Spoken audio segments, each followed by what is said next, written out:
በስመ አብ ወወልድ ወመንፈስ ቅዱስ አሐዱ አምላክ አሜን። መድኃኔ ዓለም ማለት ዓለምን ያዳነ ያለ መድኃኒት ማለት ነው። ሰው በመበደሉ ምክንያት ከክብር ተዋርዶ ይኖር ነበር። ኢየሱስ ክርስቶስ ግን የተዋረደውን ሰው እርሱ በመስቀል ተሰቅሎ ወደ ቀደመ ክብሩ መለሰው። ምን አይነት ፍቅር ነው! ራቁትን መሰቀል ምን ያህል አሳፋሪ ነገር እንደሆነ እናውቃለን። ጌታ ግን እኛን ለማዳን ብሎ ራቁት መስቀልን ናቀው። እርሱ በፈጠራቸው ፍጥረታት ተፋበት። እኛ ግን ትዕግስት እንዲያስተምረን እነርሱን ማጥፋት እየቻለ እርሱ ግን በፍቅር እያየ የሚያደርጉትን አያውቁምና አባት ሆይ ይቅር በላቸው ይል ነበር። ክርስቶስ እኛን ለማዳን ሲደበድቡት አልተሳደበም።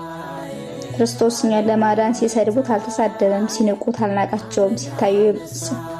ሲታበዩበት ሁሉ እርሱ ግን በትህትና ያያቸው ነበር። ታዲያ እኛ ደግሞ ራሳችንን ለማዳን ሰዎች ሲንቁን፣ ሲሰድቡን፣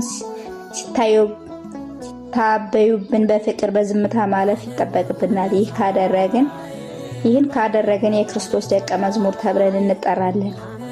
አቤቱ ጌታ ሆይ እንደ በደላችን ሳይሆን እንደ ቸርነት ኢትዮጵያን አስባት፣ ማራት፣ ይቅር በላት። ስለ ድንግል ብለህ ሰላምን፣ ፍቅርን፣ በረከትን አትንፈጋት። ወስብሐት ለእግዚአብሔር።